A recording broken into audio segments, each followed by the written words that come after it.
Buenos días con todos, bienvenidos a nuestra clase de hoy, 10 de noviembre. Eh, Tenemos que conversar primeramente sobre algunos temas que tenemos pendientes. A ver, se les envió ya este viernes pasado el segundo deber, ¿verdad, muchachos? El deber número 2, que obviamente ya tiene contenido del material que estamos viendo, que comenzamos a ver desde la semana pasada, que es esto de los diagramas de bloques y pues lo que continuamos, que es ahora la respuesta en el tiempo, ¿no? Entonces, la fecha de entrega de este segundo deber, según les envié por correo, es hasta el 23 de noviembre. Otra cosa, según nuestro esquema, se nos acerca, estamos en semana quinta, la próxima semana tenemos la lección. ¿Sí? ¿Cómo va a ser esta lección? Esa es la primera pregunta. La lección la vamos a hacer vía SeedWeb. El procedimiento será un tanto parecido al que ustedes han seguido en el tema de los controles de lectura autónomos. Por cierto, ¿cómo estamos con los autónomos? Sí, ya tienen también un segundo control de lectura autónomo, ¿verdad? Que es hasta, antes de que se me vaya, es hasta el 12 de noviembre, ¿verdad, muchachos? Ese material de lectura autónomo es hasta el 12, o sea, hasta este jueves, por favor. No se vayan a olvidar de leer y revisar el video que está disponible y resolver en el SIGO el control de lectura este jueves. Y ahora sí, volviendo al tema de la lección la vamos a hacer la próxima semana en algún día que escojamos, podrá ser un viernes tal vez la lección. Será por SeedWeb, se les abrirá una ventana de tiempo de unas 4 o 5 horas para que hagan la lección, ustedes la van a poder hacer en cualquier momento de ese intervalo. La lección va a tener alternativas múltiples, ¿verdad? Para que ustedes escojan. Y básicamente estará basado en dos fuentes de material. Una, los deberes, como les había dicho, el deber 1 sería, y la otra fuente de información para la lección son las dos lecturas autónomas o los dos materiales autónomos que ustedes desarrollaron, ¿ok? Entonces, para que se vayan preparando, yo ya les había avisado todas estas fechas con tiempo, entonces para que lo tomen en cuenta y lo pongan en sus calendarios. Entonces, repito lo que tenemos pendiente el deber 2 hasta el 23 de noviembre, todavía nos faltan casi 2 semanas para eso, tenemos el control de lectura 2, que sí es este jueves hasta el 12 de noviembre, y tenemos la lección que será la próxima semana y yo les daré más detalles conforme nos vayamos acercando. ¿Ok? ¿Alguna pregunta, muchachos, por favor?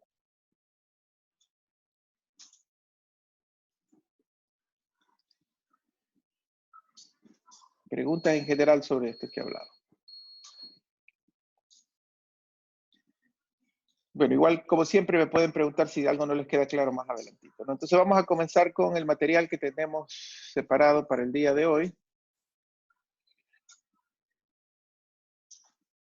Vamos a compartirles la pantallita.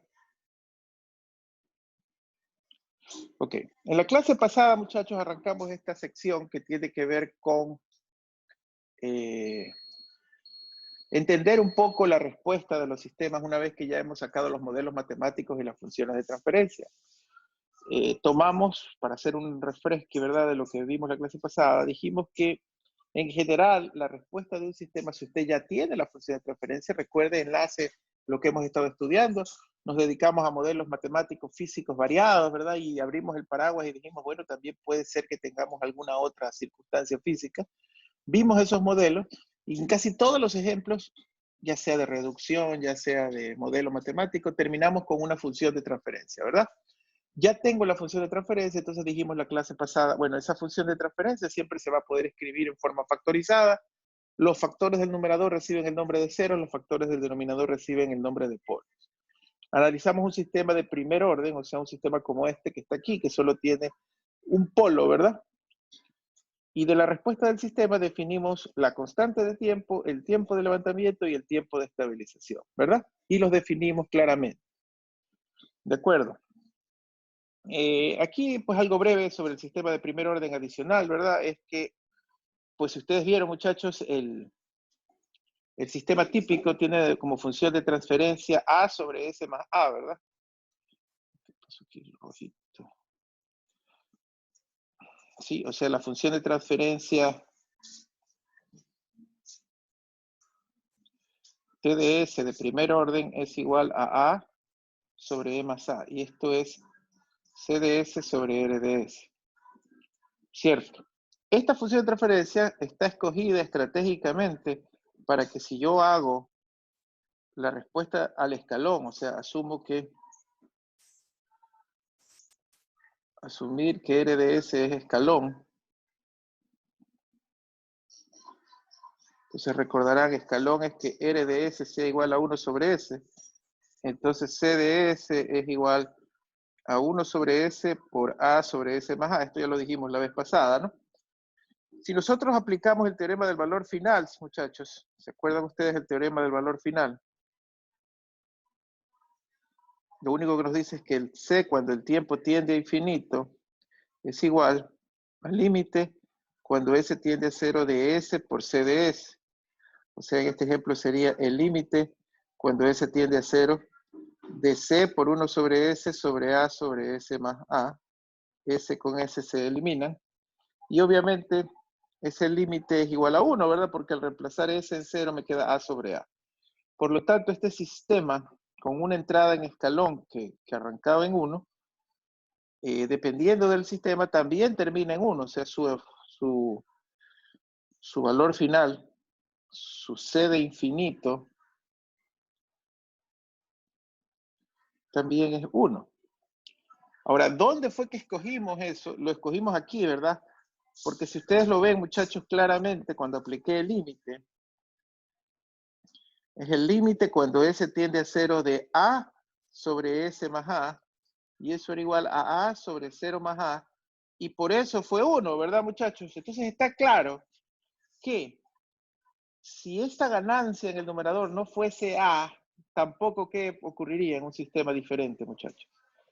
Si, por ejemplo, la función de transferencia hubiese sido K sobre S más A. ¿Sí me explico? En ese caso, el valor cuando t tiende a infinito no sería 1, sino que sería ¿qué? K sobre A. Y eso es lo que me quiere decir esta diapositiva que ustedes están viendo aquí. ¿Qué pasa si la función de transferencia es K sobre A? No le quiero gastar, carajo. No le quiero gastar mucho tiempo a esto porque tenemos otras cosas, pero ¿qué pasa si la función de transferencia es K sobre A? ¿Verdad? Entonces el valor final del sistema sería también K sobre A, como está demostrado allí. ¿De acuerdo? Aquí hay un ejemplo, muchachos, donde el valor de K sobre A, no quiero les decía entrar en muchos detalles, pero el valor de K es 0, K sobre A es 0,72, y por eso ustedes ven que el valor de estabilización ya no es 1, sino 0,72, ¿verdad? Que si ustedes ven, pues en ese caso, seguramente 0,72 es 5,54 dividido para 7,7. Un poquito esa es la idea. Los sistemas normalizados que estamos estudiando para formulación se los escoge estratégicamente para que su valor en estado estable sea 1. Pero si su valor en estado estable no es 1, pues simplemente tiene que ver con la ganancia K que ustedes hayan escogido o que en realidad tenga el sistema, ¿no? Esto lo vamos a explorar en más detalle ahorita que entramos a hablar de los sistemas de segundo orden, que es el tema central de nuestra clase de hoy. Ahora bien, de lo que yo conozco, muchachos, para la gran mayoría de ustedes, esto más que clase nueva pudiese parecer un repaso, porque si me lo confirman, por favor, entiendo que en sus cursos de mecánica vectorial o de dinámica, ustedes ya han visto un enfoque como este de los sistemas de segundo orden. Entonces, en teoría, podríamos trabajar de manera un poquito rápida y directa, ¿verdad? Cuando yo hablo de un sistema de segundo orden, muchachos, me refiero a algo como esto, ¿verdad? Un sistema donde el denominador es S al cuadrado más AS más B. Y provisionalmente, ya me entendieron, espero me hayan entendido con lo que les mostré, yo escojo, mucha gente se pregunta, ¿por qué los profesores escogen que la ganancia sea B? Si me entendieron lo anterior, ya saben por qué lo escogemos. Lo escogemos con el propósito de que cuando yo aplique el teorema del valor final, ¿verdad? Y al aplicar el límite cuando S tiende a 0, estos dos términos desaparezcan y la ganancia final sea ¿cuánto, muchachos? 1. Sea 1, ¿verdad? Pero ya sabemos que la verdad, en los problemas reales va a ser difícil. Y en vez de esta B, lo que va a haber es una ¿qué? es una K. Pero no hay problema porque ya sabemos que la diferencia es que el sistema no se estabiliza en 1, sino que se estabiliza en K sobre D. ¿Sí? Bien, muchachos. Entonces, si yo tengo esta función de transferencia con la salida CDS, y para efectos, vamos a hacer lo mismo, para efectos de modelación o de estandarización, vamos a asumir otra vez que la entrada es un ¿qué? Un escalón unitario, ¿verdad? Nosotros vamos a decir que hay diferentes tipos de respuesta.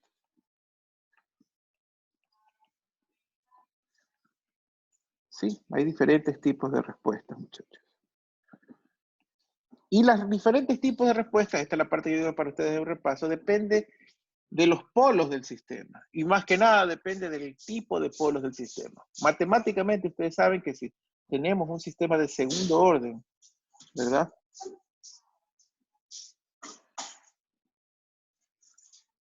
Los polos del sistema se sacan de tomar el denominador e igualarlo a cero, ¿verdad? Eso lo aprendimos en la clase pasada. Los polos del sistema son los factores del denominador de la función de transferencia. Entonces, para sacar ese denominador de la función de transferencia, tengo que tomar la ecuación característica, ¿verdad? Y coger e igualarla a cero para resolverla y de ahí sacar los polos, ¿de acuerdo? Pero ustedes saben de sus estudios matemáticos que cuando ustedes utilizan o resuelven una ecuación de segundo orden, tienen varios tipos de respuesta, ¿verdad? Entonces, vamos a la primera.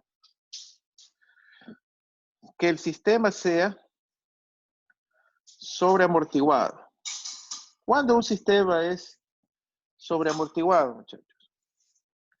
Cuando los polos, o sea, las raíces, son reales y diferentes, muchachos. ¿Ok? Dice aquí en la diapositiva, por ejemplo, que las raíces de esa ecuación sean, qué sé yo, S1 igual menos sigma 1, S2 igual menos sigma 2. ¿De acuerdo? Muchachos, si nosotros hacemos la ecuación diferencial, que ustedes ya lo han hecho en los cursos de cálculo, en los cursos de dinámica, esto que ustedes ven aquí sería la respuesta de ese sistema, o sea, la suma de dos exponenciales, donde la constante exponencial es sigma 1, sigma 2. Ahora bien, quiero que vean algo interesante. Si yo a esto, y esto lo vemos en la siguiente diapositiva, si yo a este sistema, que ahí está con un ejemplo, como que fuera 9 sobre s cuadrado más 9 más s más 9, si yo graficara un diagrama de polos y ceros, ¿se acuerdan? Esto también lo vimos la clase pasada.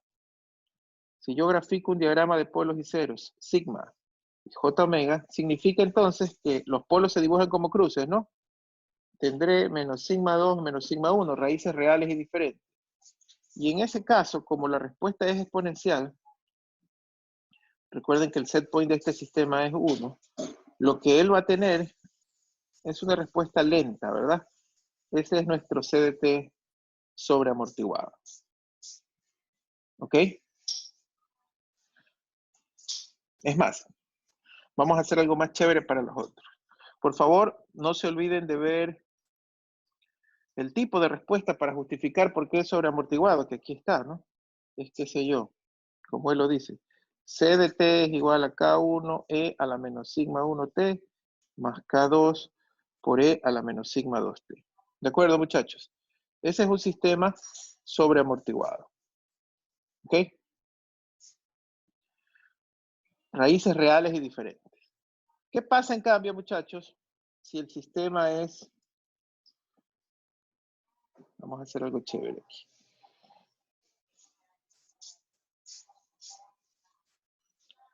¿Qué pasa si el sistema es subamortiguado? Si el sistema es subamortiguado, muchachos, lo que vamos a tener es raíces complejas y conjugadas. Por ejemplo, nuestro S1,2 va a ser igual a menos sigma D más menos J omega D, ¿verdad? Raíces complejas y conjugadas.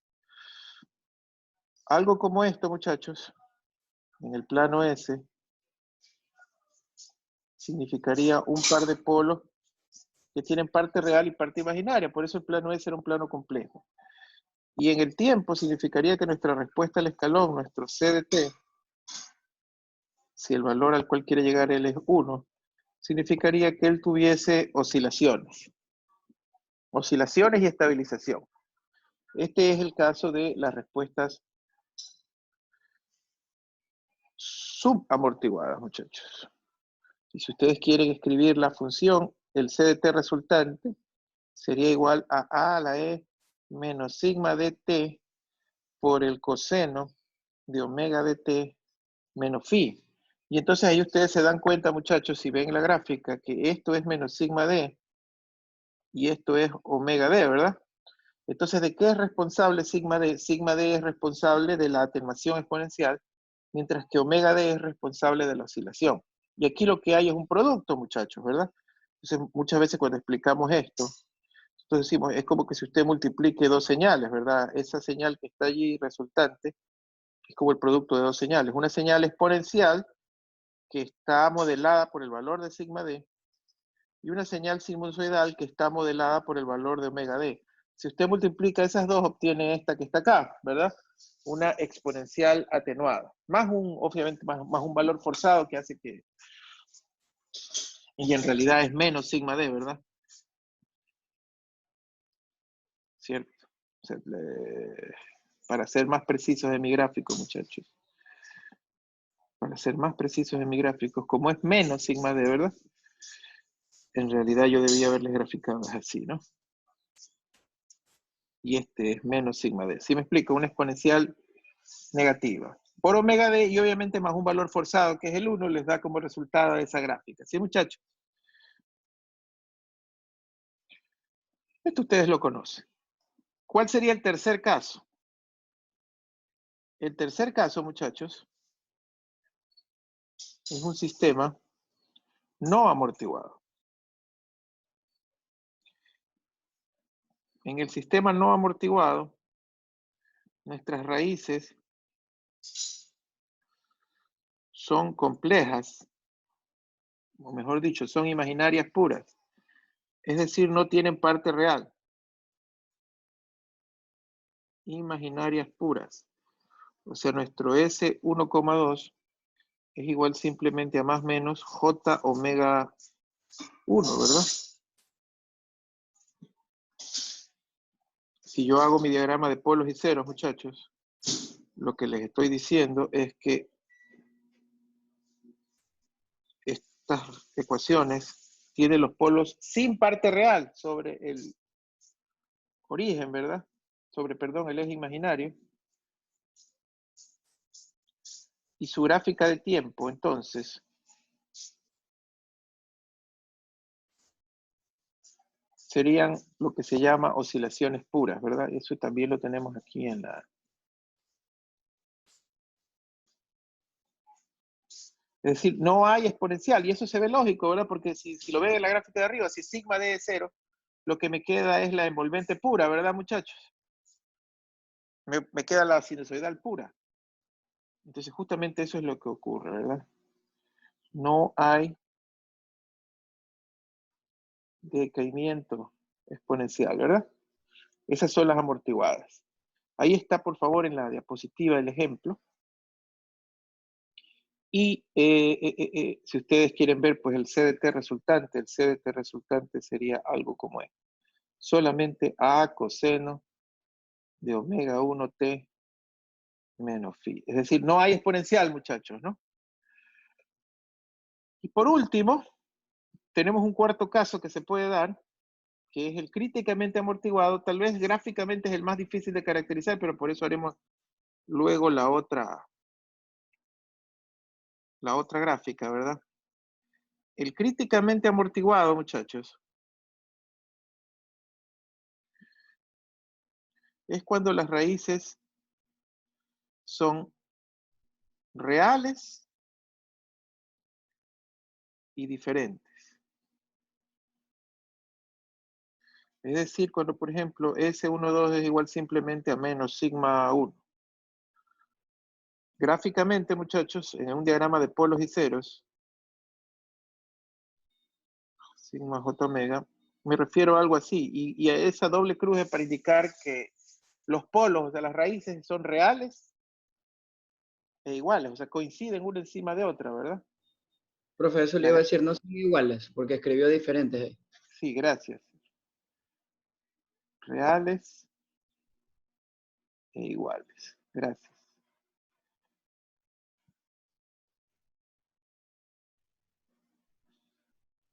En una gráfica independiente es un poquito difícil ver el efecto de la amortiguación crítica porque como se nota allí, uno diría, oiga, se parece mucho a la exponencial, pero a la amortiguada, a la sobreamortiguada. Pero en realidad la respuesta está que esa crítica es donde es ese umbral que hay entre ser sobreamortiguado y ser subamortiguado. Por ejemplo, aquí está la amortiguación, lo mismo que les mostré, la amortiguación crítica, y como ustedes ven, tiene esta forma. La expresión que se pudiese utilizar aquí, por ejemplo, es que C de t es igual a K1 por E a la menos sigma 1t, qué feo que salió eso,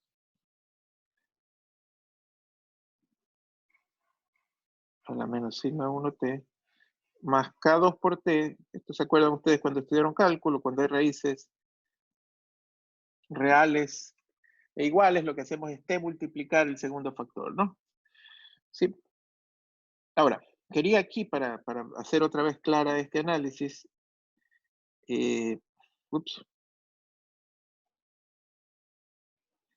dibujar una respuesta superpuesta de lo que acabamos de ver. ¿Sí? ¿Qué tal si mi sistema, ya dijimos, queremos que llegue a 1, ¿verdad? Porque tengo esa condición de escala. Bien, un sistema sobreamortiguado es esto. Él llega a 1, pero llega ¿cómo? Muy ¿qué? Muy lento, ¿verdad, muchachos? Si lo graficamos, para que no se me robe el protagonismo, si lo graficamos sobre un plano S y vamos con el color azul, son raíces reales y diferentes, ¿verdad? Un sistema críticamente amortiguado, por otro lado, es así. Oscila, el rojo, ¿no? Este es, perdón, subamortiguado, ¿no? Subamortiguado, ¿verdad? Oscila y se estabiliza. A más de las oscilaciones, ¿qué otra diferencia le notan al sistema subamortiguado, muchachos? Y yo me detengo primero poniendo encima el sobre versus el subamortiguado. La otra diferencia que yo le pudiese notar al subamortiguado es que es más rápido. Entonces, yo estoy seguro que sus otros profesores muchas veces les han hablado de esto en la ingeniería. Toda la ingeniería es cuestión de compromisos, traits en inglés. No existe el diseño perfecto. Y yo cuando le explico eso a mis estudiantes de ingeniería de cualquier carrera, les hago el ejemplo de la colchita, muchachos. Supongamos que usted llegó a un hotel, o mejor dicho, llegó a una casa, algún amigo le facilitó pasar la noche en un lugar muy frío y le dio una manta un poco pequeña. Entonces, esa noche que usted tiene que taparse, tiene que escoger entre taparse los pies o taparse el pechito, ¿verdad? El pecho. ¿Por dónde dicen que entra el frío? ¿Por el pecho o por los pies? Algunos dicen por los pies, ¿verdad? Bueno, entonces usted va a tener un compromiso allí, ¿verdad? O se tapa los pies o se tapa el pecho. En física, en la ingeniería ocurre eso a cada rato, muchachos.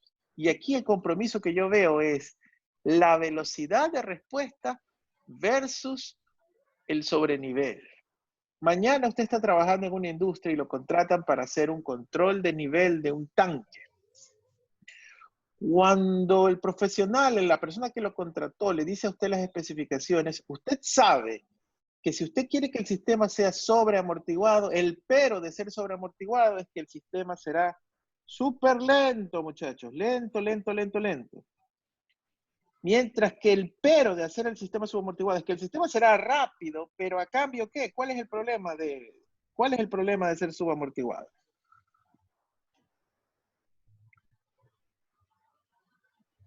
Las oscilaciones. Que por ser rápido va a haber un desborde, ¿verdad? Van a haber oscilaciones. Otro ejemplo que me gusta a mí poner, y ya demostré que, quiero que me vean a la cámara un ratito, ¿verdad? Este mouse que tengo aquí va a ser un carrito, ¿verdad? Y digamos que la meta es llegar aquí donde está mi calculadora. ¿Sí ven, muchachos? Hay dos formas de llegar. Si yo llego a esta calculadora sobre amortiguado es esto. Parto rápido, pero a veces voy llegando y llego lento para asegurarme que llego a la meta. Esta es una respuesta sobre amortiguada, ¿no? Parto rápido y voy bajando la velocidad hasta que llego a la meta. ¿Y cómo llego subamortiguado a la meta? Parto lo más rápido posible, me paso un poco, regreso y estabilizo. ¿Me explico? Parto muy rápido, llego rápido, pero como llegué tan rápido, me paso, regreso y me estabilizo y llego a la meta. Muchachos, ese es el compromiso. Y cuando diseñemos controladores, que ya estamos cerquita de eso, eso es lo que tenemos que ver. Ahora usted me va a decir, pero ¿cuál es mejor? Muchachos, en la industria hay variables que son mejor, que toleran ser subamortiguadas y otras que no. Por ejemplo, velocidad, caudal, son variables industriales que se deben controlar rápido.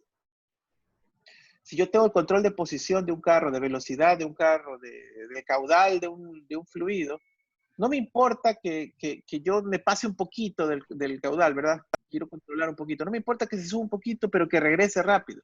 Pero como el caudal varía tan rápido, necesito que ese sea un control rápido.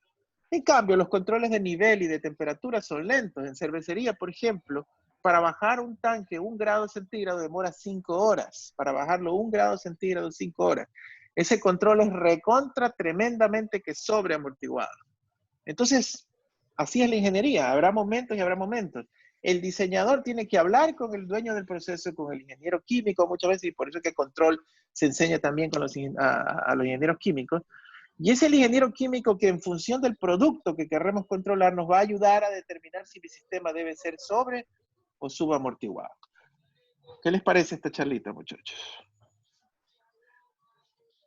Fíjense ustedes que en el caso subamortiguado los polos son complejos conjugados.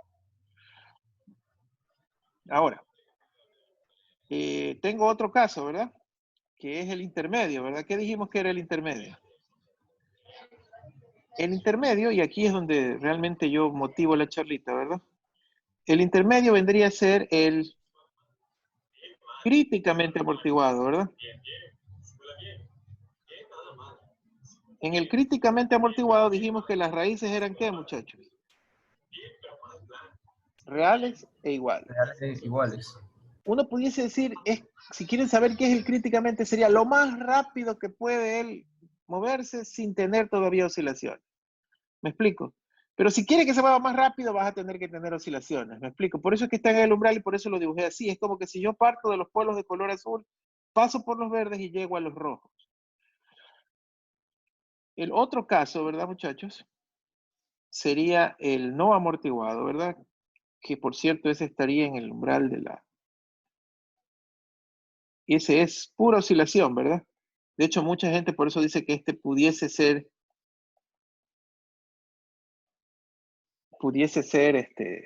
casi inestable, ¿verdad? Y la idea del no amortiguado es que no tenga parte real, sino que esté sobre el eje imaginario. El no amortiguado es tan rápido, pero es tan rápido que no baja nunca la oscilación. ¿Sí me explico? Ustedes tienen que tener mucho cuidado de no llegar a ser no amortiguados, porque en ese caso la oscilación será perenne y prácticamente el sistema se desestabiliza. Y como eso no lo hemos hablado todavía, pero ya quiero que lo vayan entendiendo, si yo me paso al lado derecho del plano, el sistema va a ser inestable. Eso es nuestro siguiente tema. Interesantísima esta charla. ¿Preguntas, muchachos?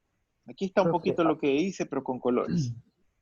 ¿Hay aplicación para el sistema no amortiguado?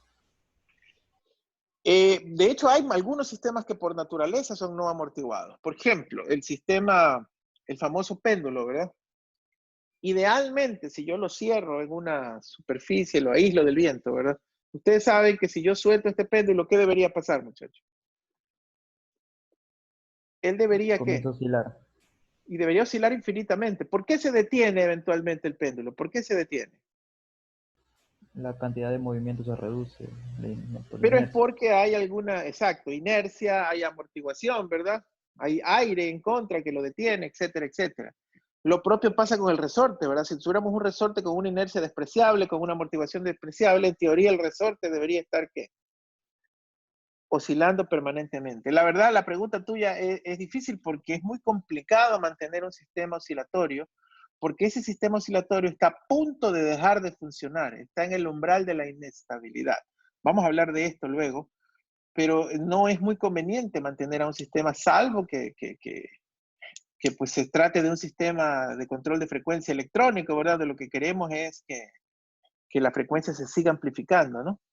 Pero un sistema físico, donde hay una partícula física en movimiento, es muy complicado que se mantenga con oscilaciones perennes. Los ejemplos que se nos vienen a la mente es el péndulo. Esto más común es en las telecomunicaciones, en la electrónica, donde la variable que queremos que se mantenga oscilando es una onda, ¿verdad? Que en ese caso sí tiene su aplicación. ¿Preguntas?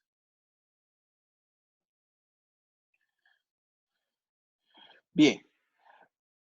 Yo estoy seguro de que esto ustedes ya me lo confirman, por favor, ustedes. Esta charla que acaban de tener conmigo ya la habían tenido antes con las otras materias, ¿verdad? Claro, yo le he tratado de dar la perspectiva de control, pero esto de las naturalezas de los sistemas, yo estoy seguro de que ustedes lo conocen. Y es más, yo tengo una duda para ustedes. Ahora voy a comenzar a modelar, o sea, a sacar índices numéricos, porque ya entendimos en teoría cualitativamente de lo que estoy hablando, pero si usted va donde la persona que lo contrató para hacer el diseño de control, él le va a decir números. Quiero que el sistema se estabilice a los 20 segundos, quiero que si se desborda máximo se desborde el 3%, o sea, le va a dar datos numéricos. Y ahora usted esos datos numéricos los tiene que traducir en los polos, ¿verdad? Entonces vamos a aterrizar estos conceptos. Para aterrizar estos conceptos se utiliza, y aquí es donde venía la pregunta que les estaba haciendo, lo que se llama el modelo general del sistema de segundo orden. Para un sistema de segundo orden, el modelo general es este. En lugar de usar las letras A y B, como usé yo aquí, ¿verdad? Se utilizan otra pareja de variables. Estas variables se llaman omega n al cuadrado sobre s al cuadrado más 2 zeta. Muchachos, yo aquí tengo un problema, que yo escribo feísimo la letra griega zeta, ¿verdad? Pero aquí está la verdadera en la diapositiva para que sepan a qué me estoy queriendo referir cuando hablo de la zeta, ¿verdad? 2 zeta omega ns más omega n cuadrado, muchachos. Este es el modelo general de un sistema de segundo orden que utiliza estas dos variables, zeta y omega n. Zeta es la relación de amortiguamiento relativo y omega n es la frecuencia natural. Y aquí viene mi pregunta, muchachos. ¿Ustedes usaron esta simbología de frecuencia natural y relación de amortiguamiento en sus cursos anteriores?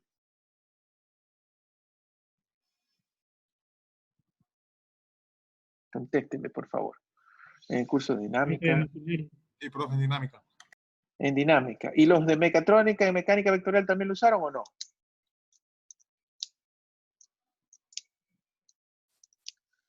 ¿Algún mecatrónico por ahí, muchachos? ¿Puede repetir la pregunta? Si ustedes usaron esta nomenclatura que yo estoy usando ahorita en la pizarra, de decir que un sistema de segundo orden es omega n cuadrado sobre s cuadrado más 2 zeta omega ns más omega n cuadrado.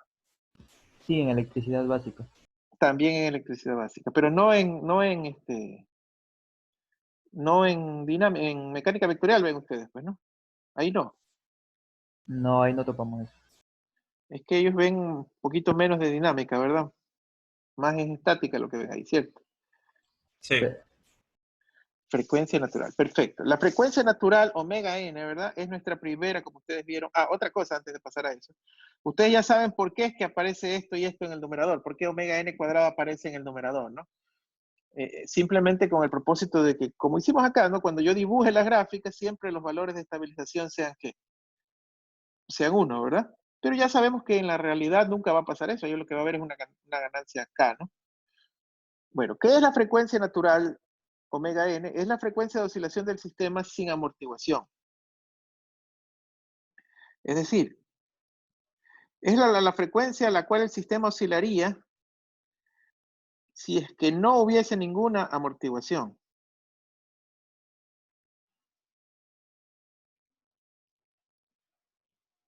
Es decir, de los casos que vimos sería la frecuencia del caso naranja, ¿verdad? Cuando el sistema no tenía amortiguación. Allí el sistema estaría oscilando a una frecuencia omega n, muchachos, ¿de acuerdo? Y el segundo parámetro que nos interesa para modelar al sistema es el llamado factor o relación, ¿verdad? Los libros le usan los dos términos, de amortiguamiento o de amortiguación relativa. Que nosotros, nuestro factor de amortiguación relativo, lo representamos con esta letra difícil para mí de dibujar, que es zeta. Ese factor de amortiguación relativa, ¿verdad? Teóricamente se representa como la relación que hay entre la frecuencia de decaimiento exponencial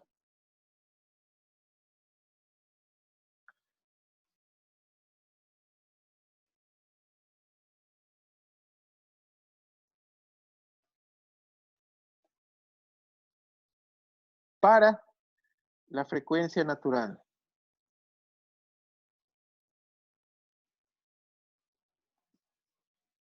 Básicamente, si lo vemos en palabras criollas, ¿verdad? Es cuántas oscilaciones antes de atenuarse, porque es la relación entre la frecuencia... ¿Qué pasó?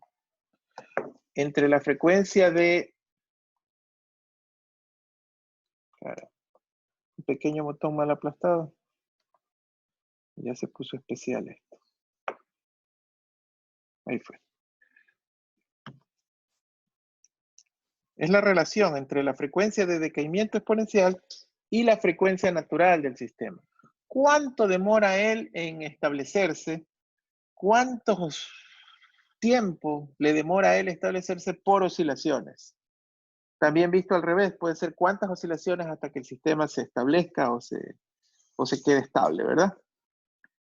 Bueno, aquí está la manera de convertirlo de la A a la B, pero yo eso lo prefiero hacer con números porque es una representación sencillita. Entonces veamos. Si yo les digo, por ejemplo, a manera de ejemplo, que yo tengo este sistema 36 sobre S al cuadrado más 4.2S más 36, y les digo que esa es una función de transferencia C de S sobre R de S, lo que hago es pedirles que encuentren zeta y omega n, muchachos, ¿ok? ¿Por qué les pongo este ejemplo? Porque este es un ejercicio que, sin que sea así el ejercicio, lo vamos a hacer 80 millones de veces en este curso. Cada rato vamos a ponerlo, vamos a hacerlo así. Entonces, usted dice que usted se fija no en el numerador, sino en el denominador, porque ese es el polinomio general. Y usted dice que este polinomio S al cuadrado más 4.2S más 36 se tiene que asemejar al general, que era S cuadrado más 2 zeta omega ns más omega n cuadrado, ¿verdad? Que como recordarán hace un ratito, ese es nuestro polinomio general, muchachos. Por lo tanto, eso reduce dos ecuaciones, ¿verdad? Que 2 zeta omega n sea igual a 4.2 y que omega n al cuadrado sea igual a 36. ¿De acuerdo, muchachos? Claramente de aquí, omega n es igual a la raíz cuadrada de 36, solo me quedo con el positivo porque pues una frecuencia no puede ser negativa, 6 radianes sobre segundo, y de allí pues yo digo que 2 zeta omega n es igual a 4.2, y entonces zeta es igual a 4.2 sobre 2 omega n es igual a 4.2 sobre 2 sobre 6. Zeta es lo que dice allí, ¿verdad? Que es 4.2 para 12, 0.35. Muchachos, ustedes siempre, si yo les doy o si ustedes tienen una función de segundo orden, van a poder derivar, van a poder encontrar cuánto es omega n en la frecuencia natural y cuánto es zeta, el factor o la relación de amortiguación. ¿De acuerdo, muchachos?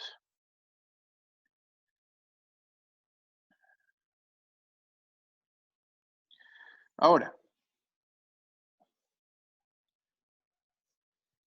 vamos a volver a hacer la caracterización de los tipos de sistema, pero ahora usando el modelo que ustedes vieron. Otra vez, defino, muchachos. Por cierto, todavía no es la manera, el momento oficial de decirlo, ¿verdad? Pero cuando ustedes toman el denominador de una función de transferencia y lo igualan a 0, esto en control recibe, y también en matemáticas y en cálculo, recibe el nombre de ecuación característica. Si nosotros resolvemos la ecuación característica, claramente diríamos que S12 es igual a menos 2, usando fórmula general, ¿no? Menos 2 zeta omega n más menos raíz de 4 zeta cuadrado omega n cuadrado, ¿verdad? Menos 4 omega n cuadrado. Todo esto sobre 2. ¿Sí? Y entonces esto nos lleva a la expresión general que muchas veces se utiliza, que las raíces de un sistema general de segundo orden son iguales a menos zeta más o menos zeta omega n más omega n, ¿verdad? Que lo puedo sacar factor común y luego sacarlo de la raíz. El 4 también lo puedo sacar de la raíz de tal forma de que aquí me quede zeta al cuadrado menos 1. Y que cuando lo quiero dibujar en el plano, ¿verdad, muchachos? Muchas personas prefieren, para generalizar la respuesta, decir que esto es igual a menos zeta omega n más menos j omega n por raíz de 1 menos zeta cuadrado, ¿verdad? Que lo que he hecho es que ya le pongo el argumento completo j, pero como j es raíz de menos 1, invierto la resta dentro del radical para que se mantenga la misma expresión. Y entonces, muchachos, como se va a mostrar en el cuadro a continuación, el valor de zeta también me va a decir la respuesta del sistema. Para ir en orden. 1. Si zeta es mayor que 1, entonces el sistema será sobreamortiguado. Y la respuesta está en los cuadritos, en las ecuaciones que tengo enmarcadas, ¿verdad? Porque obvio, muchachos, que si zeta, miren aquí, por favor, miren aquí en esta resta. Si zeta es mayor que 1, ¿qué pasa con esa resta que está dentro del radical? ¿Será un número qué?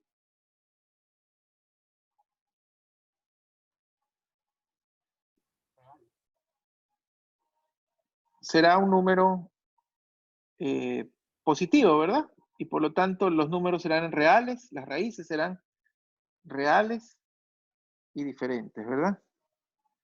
Mis raíces aquí van a ser menos zeta omega n por más menos omega n raíz de zeta cuadrado menos 1. Y aquí está el caso, muchachos, por favor, si ven aquí a la izquierda, tengo zeta menor que 1, ¿verdad? Y si zeta es menor que 1, tengo raíces, ¿qué, muchachos? Reales y diferentes. Y tengo mi querido sistema sobreamortiguado. Estoy yendo en el mismo orden que antes. Si zeta es menor que 1, pero es mayor que 0, muchachos, si zeta está entre 1 y 0, mi sistema será subamortiguado. ¿Por qué?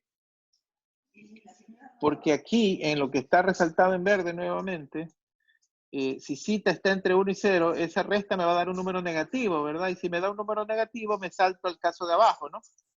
Me salto al caso de abajo donde ya tengo números complejos, ¿verdad? Esto lo teníamos aquí, ¿verdad, muchachos? En el caso de abajo, zeta entre 0 y 1.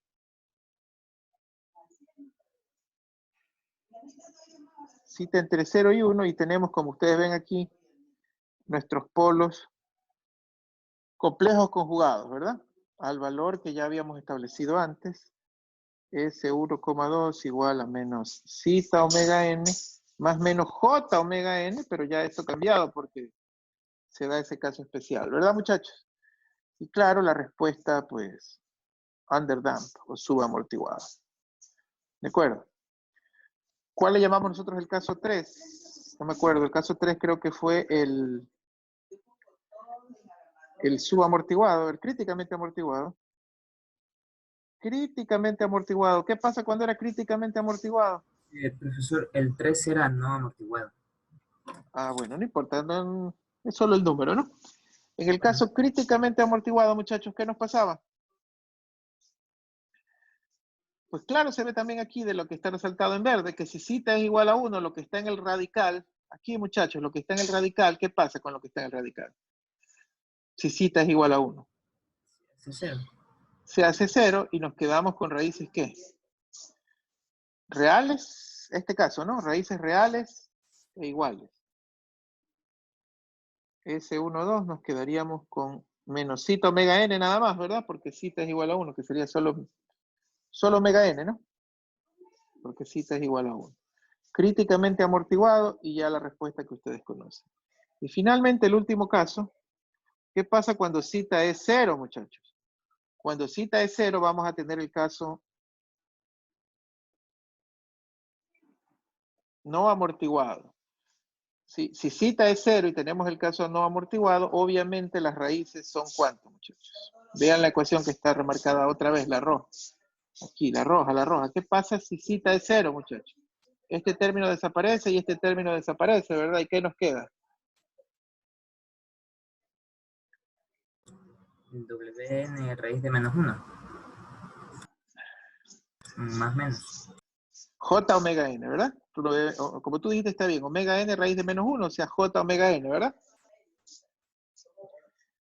S12 es igual a J omega n, ¿cierto? Y J omega n, estamos en este caso que está aquí, sería este, ¿verdad? J omega n menos J omega n. O sea, no tenemos parte real, solo tenemos parte imaginaria. Y justo lo que habíamos dicho, ¿verdad? Omega n es la frecuencia de oscilación cuando el sistema no tiene amortiguación. ¿Se acuerdan la definición que pusimos más arriba? Sí, muchachos. Entonces, ¿qué es esta, no? El no amortiguado.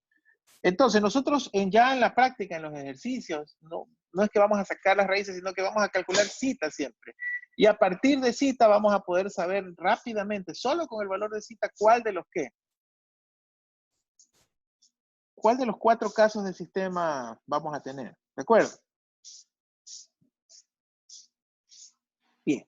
Ahora, como les decía, hay aquí una serie de cálculos y una serie de índices. Por ejemplo, en este caso, él dice, vamos a asumir sistema subamortiguado. ¿Subamortiguado qué rango de valores de zeta? Entre 1 y 0, ¿verdad? Si asumimos el sistema subamortiguado, muchachos, aquí en la diapositiva él ha hecho todo un análisis matemático. Si ustedes lo ven, por favor, él dice así otra vez, asumiendo la respuesta al escalón, esto es omega n cuadrado sobre ss cuadrado, haciendo luego expansión en fracciones parciales, ¿verdad?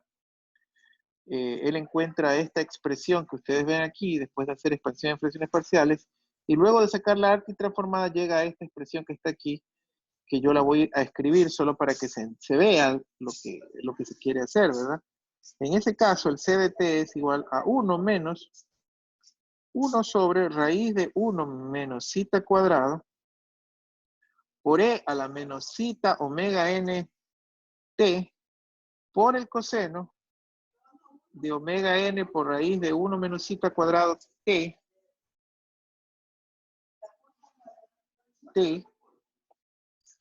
bueno, creo que tuvimos una pausa de como 10 minutos que por omisión mía no grabé, desde este momento sigo grabando, pero igual muchachos, ahí está la pizarra, ¿verdad? Disculpas para los que se perdieron ese pedacito, ¿verdad? Fueron como 10 minutos, ¿verdad, muchachos? Bueno, ya qué podemos hacer. Así pasa en la... Después del parpadeo me olvidé de aplastar el botón de grabar. Pero ahora sí, ¿sí están viendo mi pantalla ahorita o no? ¿Están viendo la pizarra? Sí. Sí se puede ver. Ya, perfecto. Entonces, bueno, lo que pasamos un poquito fue la definición, así como para hacer, no me acuerdo realmente en qué estábamos cuando se paró la clase, me parece que hasta ahí habíamos estado, ¿no? Hasta esa cuestión que estaba allí. Así brevemente para los que se saltaron esos 10 minutos, esa fórmula nos dice el valor de zeta. Si un zeta es pequeño, significa que es más oscilatorio y con más sobrenivel. Si un zeta es grande, significa que tiene menos nivel. Y tomando como ejemplo el subamortiguado, comenzamos a sacar y a definir los índices. El primer índice que definimos fue el tiempo de pico, que es el tiempo que le toma al sistema en llegar al máximo. Y ahí está la fórmula del tiempo de pico. El segundo índice fue el sobrenivel porcentual, ¿verdad? Que básicamente es lo que está marcado aquí en verde, que es cuánto se desborda apenas el sistema en términos porcentuales. Si el máximo es C máximo y el valor final es C final, simplemente se define como la diferencia entre C máximo menos C final para C final por 100. Mira, aquí encontramos un error. no por 10, sino por 100, ¿verdad? Y pues utilizando los valores que vimos, nos da esa relación. La segunda relación que está escrita no es nueva, sino que es la misma, escrita de forma inversa, ¿verdad? Y de estas ecuaciones vimos que hay una relación inversa entre el sobrenivel porcentual y la relación de amortiguación.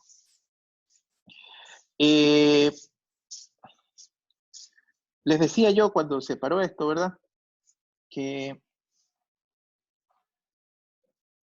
voy a terminar de colocar aquí nuevamente los índices porque me faltan un par de índices más. El siguiente que me falta es el tiempo de estabilización. Tiempo de estabilización.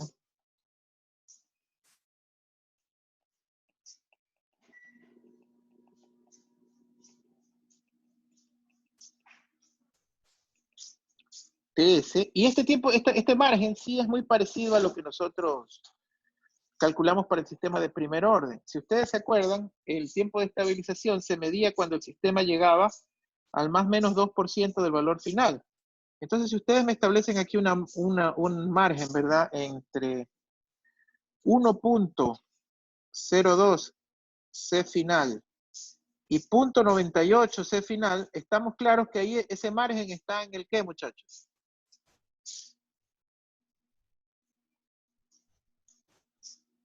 Está en el más o menos 2% de error, ¿verdad? Entonces, el tiempo que le toma a que el sistema comience a oscilar dentro de ese margen es el que nosotros le llamamos tiempo de estabilización. ¿Ok? El tiempo de estabilización es fácil de medir porque, si ustedes se acuerdan de la sesión anterior, el tiempo de estabilización de primer orden era 4 constantes de tiempo, 4 tau, ¿no? Y en este caso, si ustedes ven en la respuesta general, el sistema de segundo orden es menos zeta omega n más menos j omega n por raíz de zeta cuadrado, de 1 menos zeta cuadrado, ¿verdad? Entonces nuestra constante de tiempo es zeta omega n, por lo tanto el tiempo de estabilización simplemente es 4 sobre zeta omega n. Esa es la fórmula, muchachos, para el tiempo de estabilización. Finalmente, muchachos, también tenemos otra que sí lo habíamos visto en los sistemas de primer orden, que es el tiempo de levantamiento o tiempo de ascenso, ¿verdad? Tiempo de alzado, levantamiento. TR, tiempo de alzado. ¿Sí? Y aquí tengo un pequeño problema. ¿Qué es el tiempo de alzado, muchachos? El tiempo de alzado, si ustedes se acuerdan, es cuánto le toma al sistema en llegar entre el 10 y el 90% del valor final. O sea, si lo pongo aquí, podría ser 0.1 C final y acá 0.9 C final.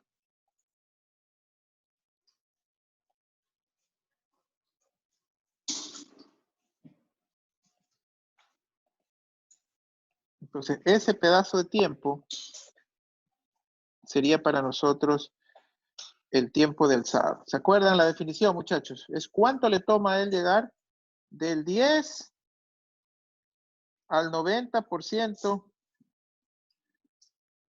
del valor final. ¿De acuerdo, muchachos?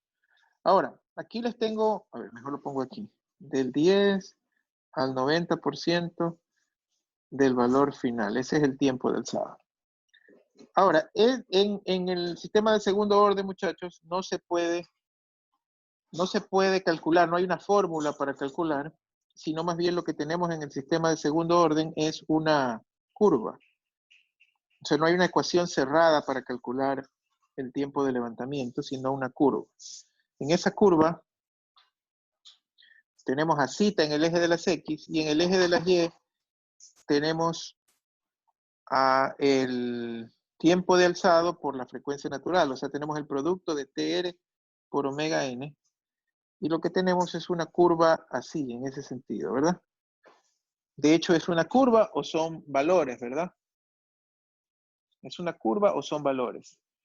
Entonces, cuando nosotros querramos encontrar el tiempo de alzado, lo que tenemos que hacer es interpolar algún valor de esta curva, ¿verdad?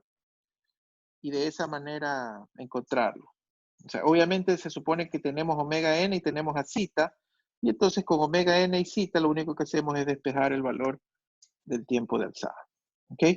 Entonces, muchachos, de los 4 índices que están aquí, 3 los puedo calcular con ecuación y 1 lo tengo que calcular por curva, ¿verdad? ¿Cuáles son los 3 que puedo calcular con ecuación? Que ya les di las ecuaciones. ¿Cuáles son los 3? Tiempo de pico, sobre nivel porcentual, tiempo de estabilización. ¿Cuál es el que no puedo? ¿Cuál es el que no puedo? Es el tiempo de levantamiento. El tiempo de alzado, tiempo de levantamiento, tengo que calcularlo a través de una curva y eso lo vamos a ver en las siguientes clases. Muchachos, yo tenía pensado avanzar un poquito más hoy, pero como estoy teniendo problemas con el internet, de hecho estoy comiéndome mientras hablamos me estoy comiendo mis datos celulares, ¿verdad? Voy a tener que parar la clase, estamos también justo a tiempo para hacer el Kahoot nada más y con eso finalizamos. ¿Les parece bien? Y más bien, me acelero un poquito el día jueves, que supongo resuelva ya el problema y lo podemos hacer, ¿ok? Preguntas mientras configure el Kahoot, por favor pongan el presente en el chat.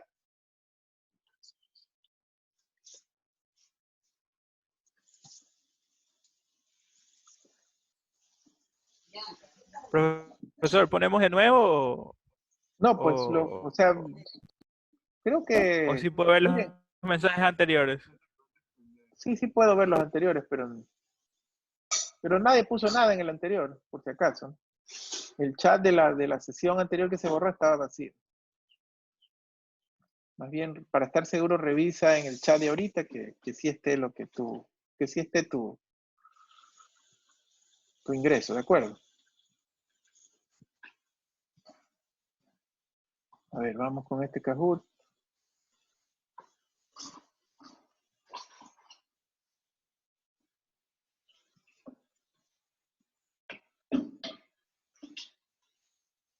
Estoy comiendo mi internet.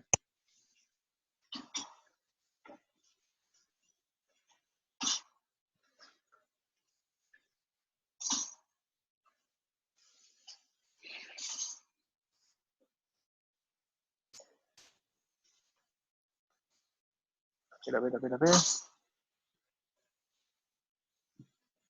Muchachos, voy a hacer una prueba con el internet.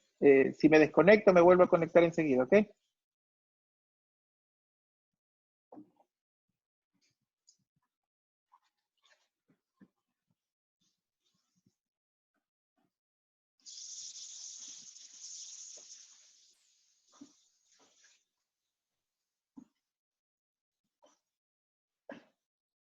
Sí estamos en línea, ¿no? ¿Sí me escuchan, muchachos?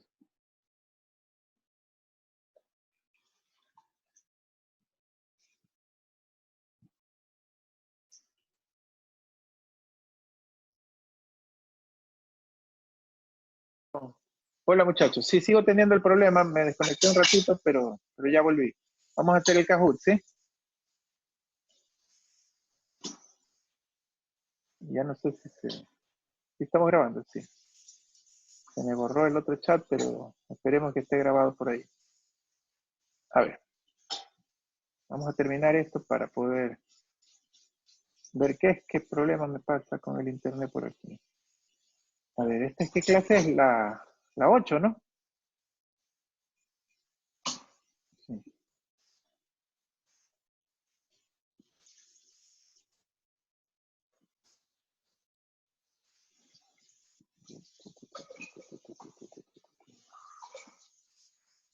A ver, muchachos, voy a compartir la pantalla. Voy a compartirles pantalla.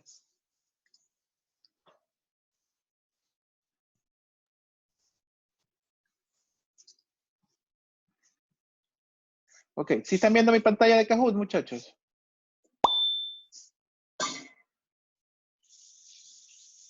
Sí.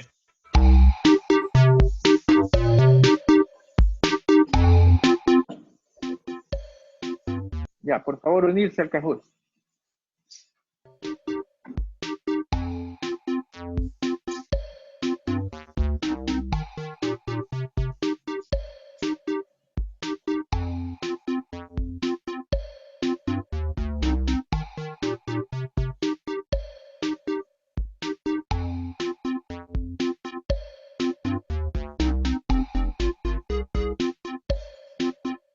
tenemos 36, deberíamos tener cerca de 50. Hoy el Kahoot tiene una pregunta extra. No son cortas todas, pero tenemos una pregunta extra. Ok, muchachos. Por favor, el que se falte unir, que ya voy a comenzar. 42. Arranco, muchachos. Bien, arrancamos.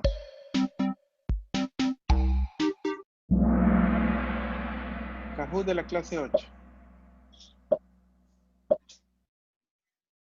Este es de verdadero o falso, muchachos. El factor de amortiguamiento relativo es la relación entre el decaimiento exponencial y la frecuencia de oscilación. ¿Verdadero o falso? ¿Verdadero o falso? Es la relación entre el decaimiento exponencial y la frecuencia de oscilación.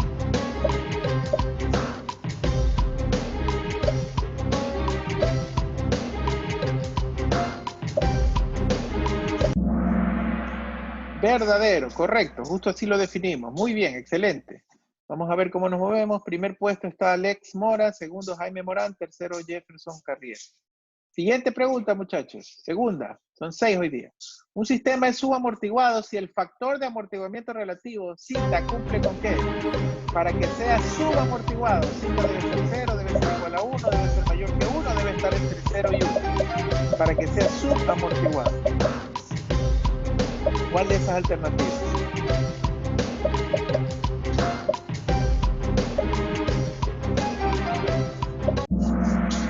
Excelente, la gran mayoría contestó bien, que esté entre 0 y 1, muy bien. A ver, ahora está en primer puesto Isabel Cordero, segundo Benjamín Escudero, me imagino, y Yamil Copiano en tercero. Vamos a la pregunta 3.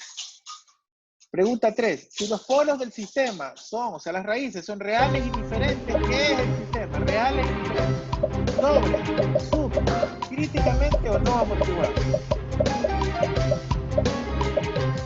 Reales y diferentes.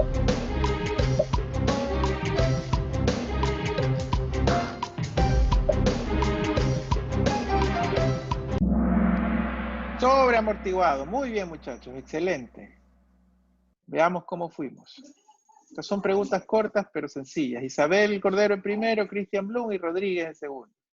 Vamos a la cuarta. Verán que hay una extra, ¿no? El tiempo necesario para alcanzar por primera vez el valor máximo se llama tiempo de estabilización, tiempo de pico, tiempo de levantamiento o tiempo máximo. ¿Cómo se llama el tiempo necesario para alcanzar por primera vez ese valor pico de la señal?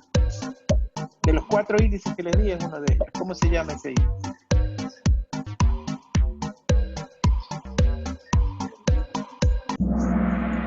Tiempo de pico, 30, excelente. Muy bien, muchachos, han estado atentos. Isabel Cordero sigue en primer puesto, Cristian Blum en segundo, Amoroso en tercero. Muy bien. Vamos a la pregunta quinta, la penúltima.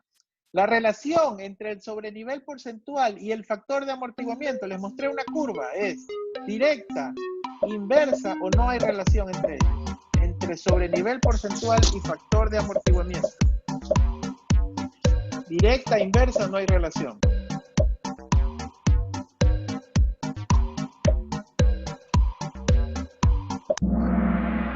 Inversa, muy bien, excelente. Les mostré la curva y vimos que era inversa. Excelente. Falta una pregunta más, muchachos.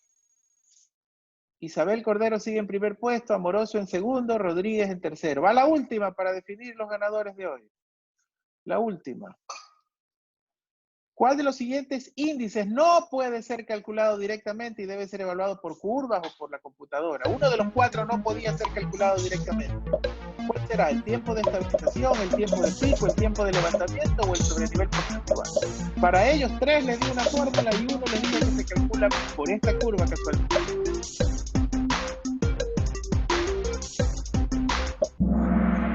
Muy bien, el tiempo de levantamiento tiene raíz. Excelente, muchachos. Muy bueno el desempeño hoy día.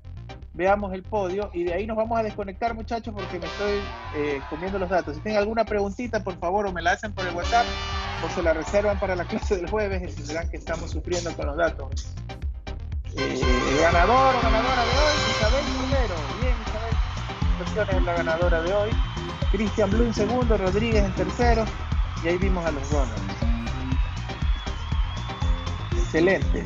Felicitaciones, felicitaciones, muchachos. Bueno, como les decía, muchachos, hoy por única vez, hoy no voy a tener el espacio de preguntas. Cualquier duda, por favor, que tengan, me la hacen por el WhatsApp, porque tengo que desconectarme por este problemita del internet, ¿no? Muchísimas gracias y nos vemos el jueves. Que estén bien.